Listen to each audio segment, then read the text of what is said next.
Hello, David Lapp here again, coming to you live from our Ministry Selection Center here in Lancaster. So we want to take a few minutes here to just show you how the ministry selection process works and how organizations can come in and select food and use that food to impact the ministry or impact the community. So I have Linnell here with me. If you could just share a few words about how Blessings of Hope has impacted your life and you were able to bless others, through what happens here at Blessings of Hope. Yeah. So I've been on a bit of a health journey for the last 2-3 years and haven't been able to work in the same way that I used to work.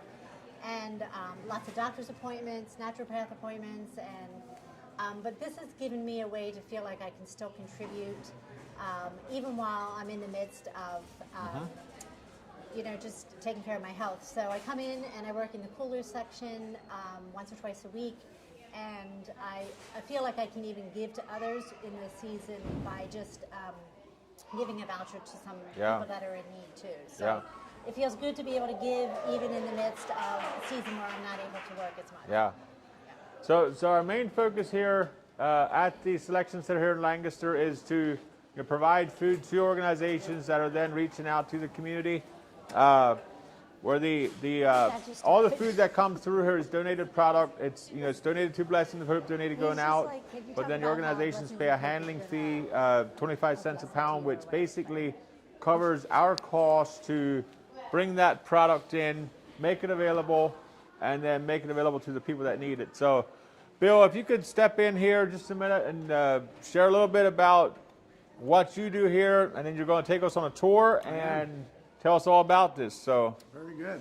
Well, I'm Bill Hager. I'm Ministry Relations Director here, and I want to first share with you that the reason I'm here is I came out of retirement and walked into this wonderful ministry that touches so many lives. So I think the best way to start this off is to let you know that we're in our 17th year now. This started in a 3-door garage, and now it's grown into all these wonderful facilities. So we're very blessed, and we're certainly blessed to have so many ministry partners as well. And then, of course, we have so many volunteers. Yeah. So far this year, we've served over 1,000 organizations with food, mainly in the Northeast U.S. We do have a location in Campbellsville, Kentucky, which we talked about at the 12 o'clock hour. You can watch that video about the Campbellsville location.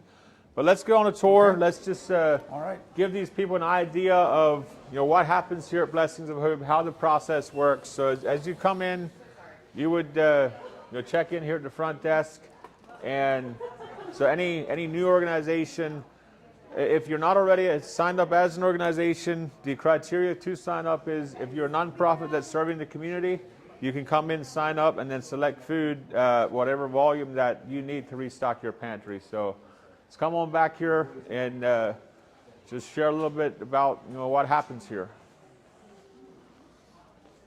So now we have, as I say, we have about 20,000 volunteers on register. About 1,000 of them come in our local area per week. One of the things our volunteers do, they'll take bulk food and they'll reduce it to usable sizes, as you can see along the walls in here.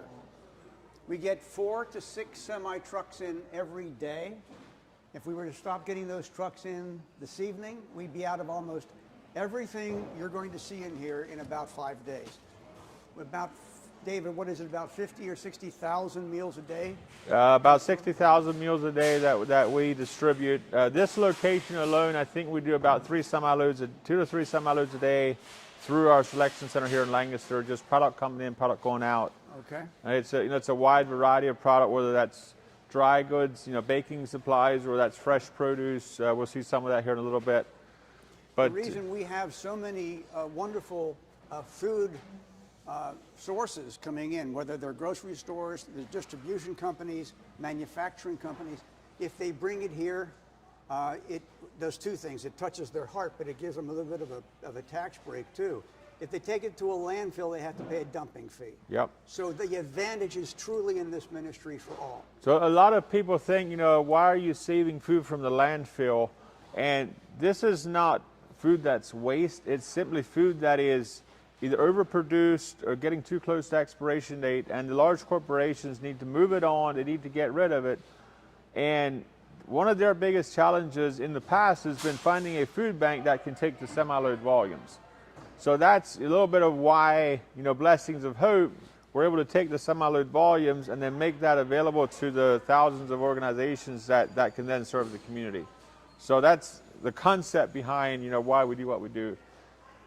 But we get food in from about 200 different sources. And like I said earlier, it's over 1,000 organizations that we've served so far this year. And it's just amazing to see some of the product that we get in.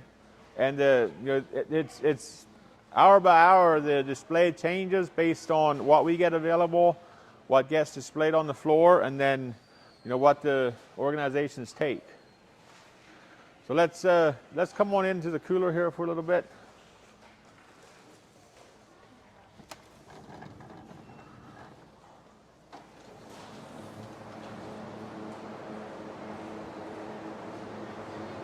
So in here you can see we have all kinds of, there's some cheeses, there's fresh produce over here, there's just all kinds of variety of product, and that, like I said earlier, that display changes, as things go along.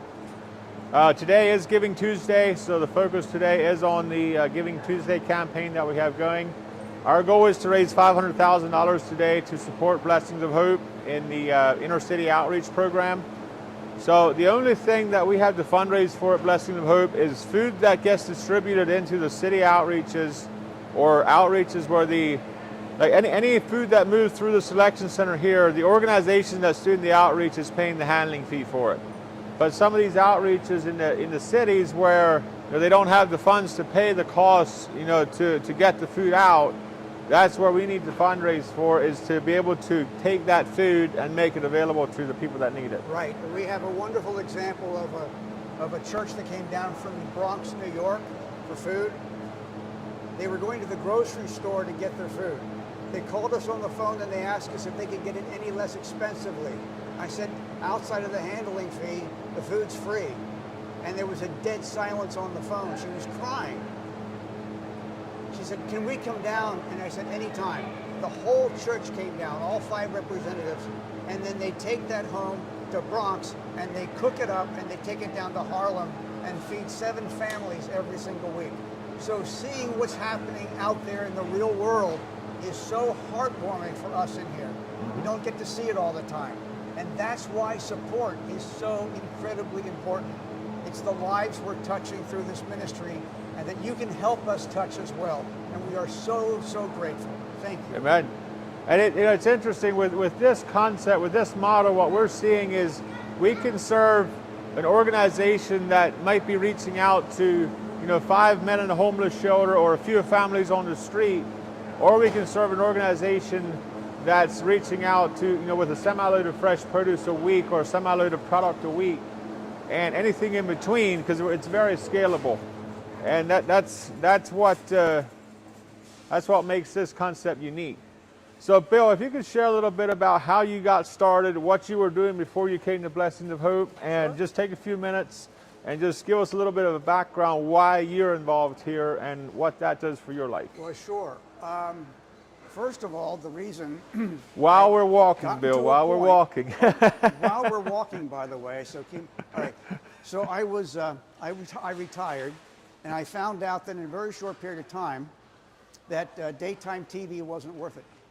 So I began to look around for something to do, and oddly enough, the company I retired from built the website for Blessings of Hope. So there was a connection there already. And when I came in, the most important thing for me was that as a retired person, I thought, well, I'm leaving my purpose behind. And I can honestly tell you that I really never found my purpose until I came here and touched all these lives. This is an entirely different and amazing place to be and to be part of. It's a blessing. It's a blessing and a half. Well, we're blessed to have you here. We're going to move up front here again. So hope you enjoyed the short tour. There's so much to see, and we're just excited to be able to share a little bit with you here today on Giving Tuesday. Like I said earlier, our goal is to raise $500,000 today for Blessings of Hope, and all donations go to help fund the outreach ministries. You can donate on our website, blessingsofhope.com/Giving Tuesday. You can send a check to Blessings of Hope, P.O. Box 567, Ephrata, PA 17522. Attention Giving Tuesday. Or anything like you can share this video, share this if you can donate, that would be a blessing. So we're going to end this session with the first verse of Joy to the World with the there's a choir here.